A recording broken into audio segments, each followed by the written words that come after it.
नमस्ते बच्चों। तो आज हम एक नया विषय पढ़ेंगे, भाषा, लिपि तथा व्याकरण। भाषा माने लैंग्वेज, लिपि स्क्रिप्ट तथा व्याकरण, व्याकरण का मतलब है ग्रामर। तो बच्चों, सभी अपने मन के भावों और विचारों को प्रकट करना चाहते हैं। आप भी अपने विचारों को कभी ना कभी प्रकट करना चाहते होंगे, है ना। तो मनुष्य का स्वभाव है कि वह अपने भाव और विचार को किसी न किसी तरह दूसरों तक पहुंचाए और संकेतों द्वारा भी अपने विचार प्रकट कर सकता है। तो बच्चों, आज हम जानेंगे कि वह अपने विचारों को कैसे प्रकट करता है। तो चलो बच्चों, हम सीखते हैं कि ये भाषा क्या है, लिपि क्या है और व्याकरण क्या है। तो सबसे पहले हम जानेंगे कि ये भाषा क्या होती है। तो आपको यहाँ पे कुछ चित्र दिखाई दे रहे हैं ना बच्चों। तो इन चित्रों के द्वारा आज हम सीखेंगे कि ये भाषा क्या होता है। तो बच्चों, आप देख सकते हो यहाँ पे 3 चित्र दिए गए हैं। तो दिए गए पहले चित्र में रोहन और मोहन आपस में बातचीत कर रहे हैं। वह बातचीत करके अपने मन की बात प्रकट कर रहे हैं। दूसरे चित्र में आप देख सकते हो कि रूपा पत्र लिखकर अपने मन के भाव प्रकट कर रही है। रूपा क्या कर रही है? रूपा लिख रही है, पत्र लिख रही है और वो अपने मन के भाव को प्रकट कर रही है। तीसरे चित्र में आप क्या देख सकते हो?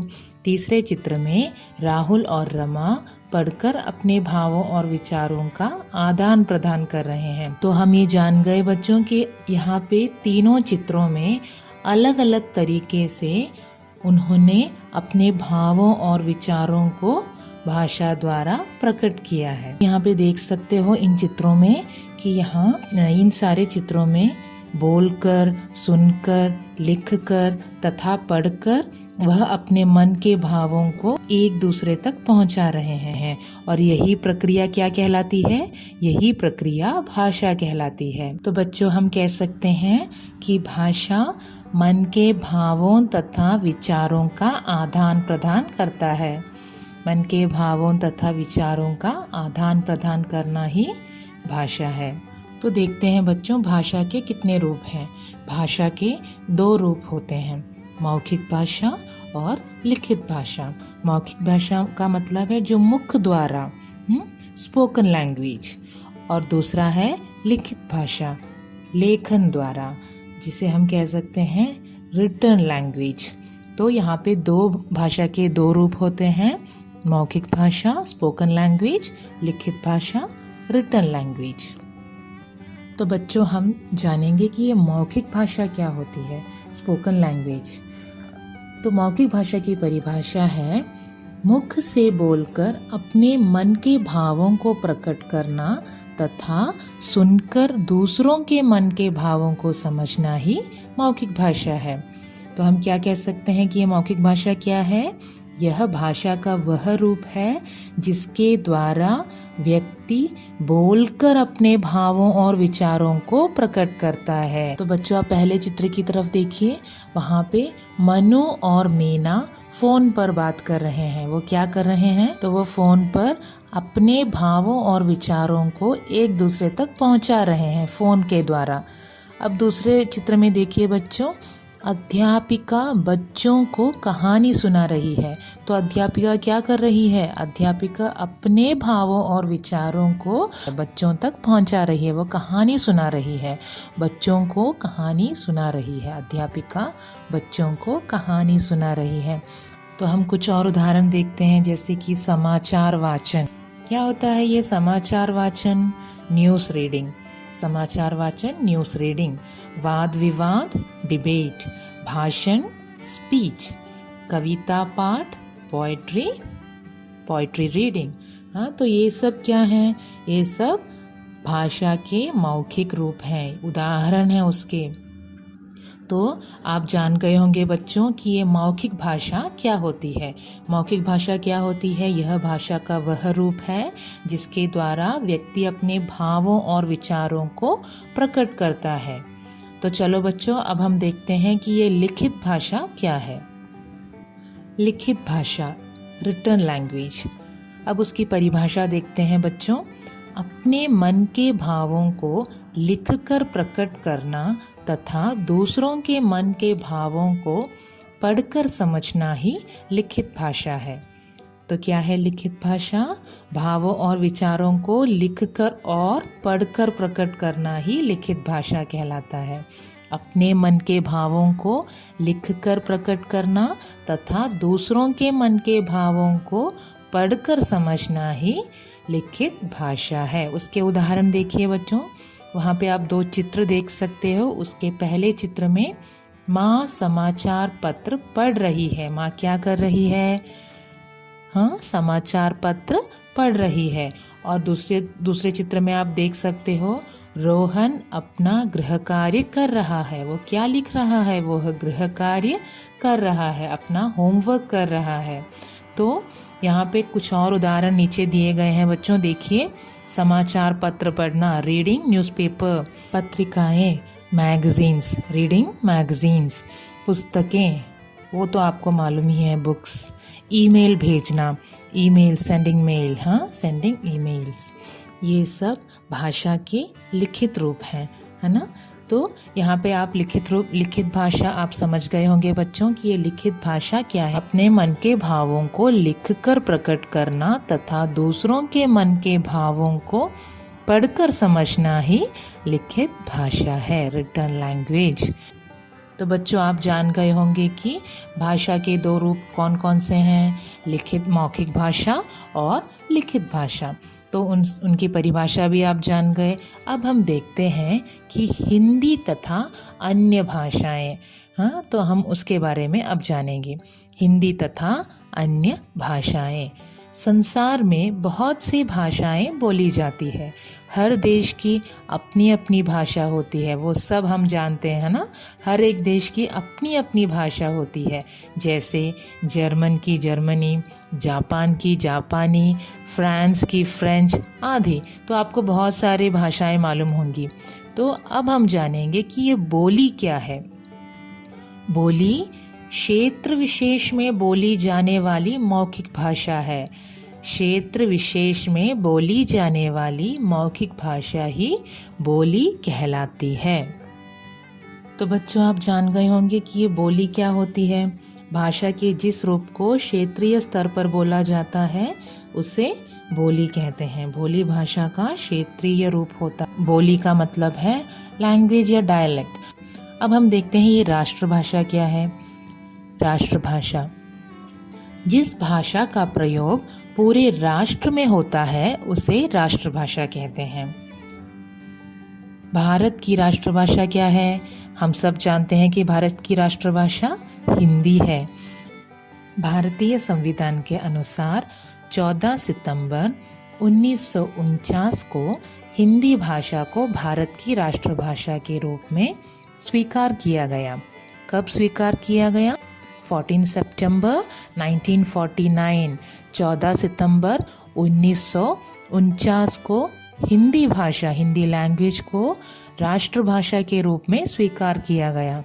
इसलिए प्रत्येक वर्ष 14 सितंबर को हिंदी दिवस मनाया जाता है। भारत में सबसे अधिक बोली जाने वाली भाषा कौन सी है? आपको पता है बच्चों, भारत में सबसे अधिक बोली जाने वाली भाषा हिंदी है।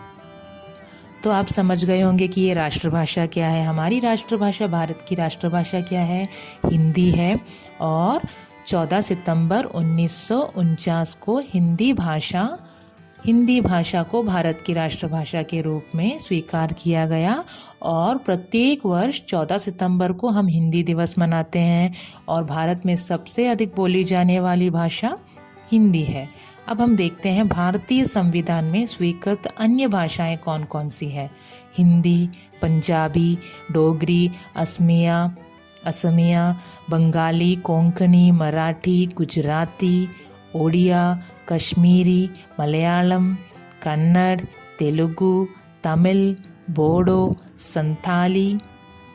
संताली, नेपाली, मैथिली, सिंधी, मणिपुरी, उर्दू और संस्कृत में। तो ये भाषाएं भारतीय संविधान में स्वीकृत भाषाएं हैं, अन्य भाषाएं हैं।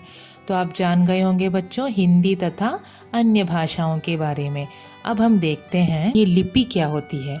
लिपि स्क्रिप्ट, भाषा के लिखने के ढंग को लिपि कहते हैं। भाषा के लिखने के ढंग को लिपि कहते हैं। यहाँ पे लिपि क्या है? किसी भी भाषा उच्चारित ध्वनियों के लिखने के ढंग को लिपि कहते हैं, ढंग या शैली। तो हर एक भाषा की, प्रत्येक भाषा के लिखने की अलग अलग शैली होती है।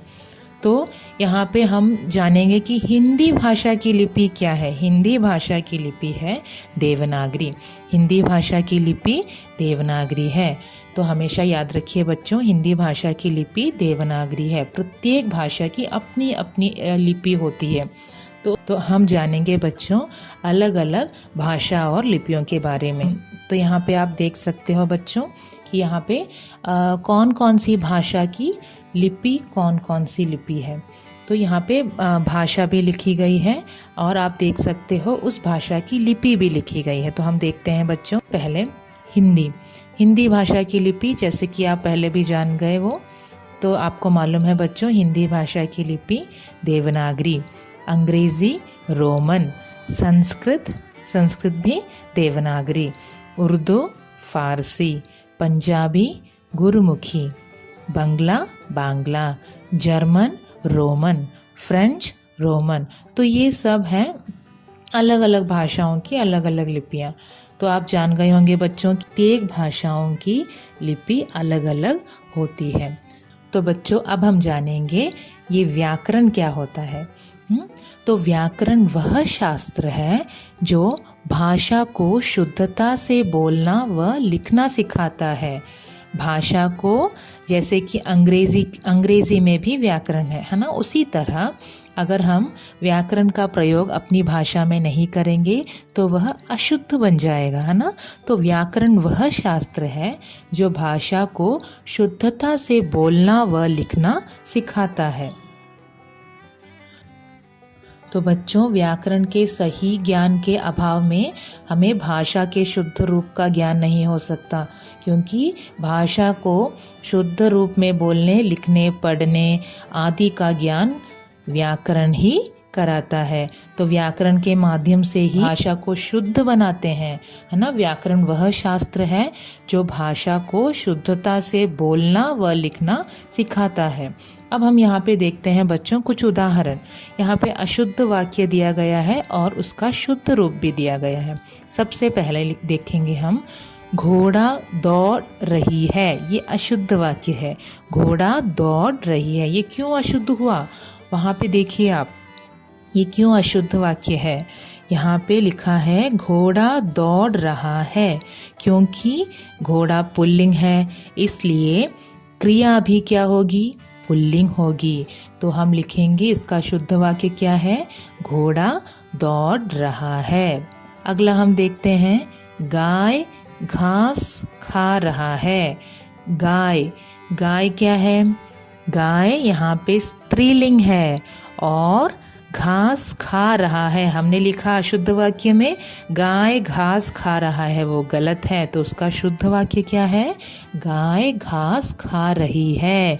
क्योंकि यहाँ पे गाय स्त्रीलिंग है तो हम यहाँ पे क्रिया भी क्या लिखेंगे? स्त्रीलिंग ही होगी, खा रही है। गाय स्त्रीलिंग है इसलिए क्रिया क्या हो गया? खा रही है। यहाँ पे आप देख सकते हो बच्चों, भाषा और व्याकरण का परस्पर गहरा संबंध है और व्याकरण के नियमों आदि के ज्ञान से ही भाषा को हम शुद्ध रूप में लिख सकते हैं, है ना। तो व्याकरण वह शास्त्र है जो भाषा को शुद्धता से बोलना व लिखना सिखाता है। तो बच्चों आप जान गए होंगे कि ये भाषा क्या है, भाषा के कितने रूप होते हैं, लिपि क्या है और व्याकरण क्या है। अब हम एक और बात जानेंगे बच्चों कि व्याकरण के कितने अंग होते हैं, भाग होते हैं। सबसे पहला वर्ण विचार। इस विभाग के अंतर्गत मुख से उच्चरित ध्वनि रूपों या फिर वर्णों, स्वर और व्यंजन के भेद, उनके उच्चारण आदि का अध्ययन किया जाता है। और दूसरा है शब्द विचार। शब्द विचार इस विभाग के अंतर्गत हम क्या सीखेंगे? शब्दों के भेद, रचना तथा शब्द बनने की क्रिया और नियमों के बारे में। तीसरा है वाक्य विचार। इस विभाग के अंतर्गत हम वाक्य की बनावट, भेद, वाक्य विश्लेषण आदि का अध्ययन करेंगे। तो यहाँ पे हो गए बच्चों, आप जान गए कि व्याकरण के कितने अंग होते हैं। व्याकरण के 3 अंग होते हैं, वर्ण विचार, शब्द विचार और वाक्य विचार। तो बच्चों आप जान गए होंगे कि व्याकरण के कितने अंग होते हैं। हमने आज क्या क्या सीखा? सबसे पहले मन के भावों तथा विचारों का आदान प्रदान करना ही भाषा है। भाषा के 2 रूप होते हैं, मौखिक भाषा, लिखित भाषा। मुख से बोलकर अपने मन के भावों को प्रकट करना तथा सुनकर दूसरों के मन के भावों को समझना ही मौखिक भाषा है। अपने मन के भावों को लिखकर प्रकट करना तथा दूसरों के मन के भावों को पढ़कर समझना ही लिखित भाषा है। क्षेत्र विशेष में बोली जाने वाली मौखिक भाषा ही बोली कहलाती है। 14 सितंबर 1949 को भारत की राष्ट्रभाषा के रूप में हिंदी को मान्यता मिली थी। भाषा के लिखने के ढंग को लिपि कहते हैं। व्याकरण भाषा के शुद्ध रूप का ज्ञान कराता है। व्याकरण के अंग वर्ण विचार, शब्द विचार, वाक्य विचार। तो आप जान गए होंगे बच्चों कि ये भाषा क्या है, लिपि क्या है और ये व्याकरण क्या है। तो धन्यवाद बच्चों, अगले पाठ के साथ हम फिर मिलेंगे।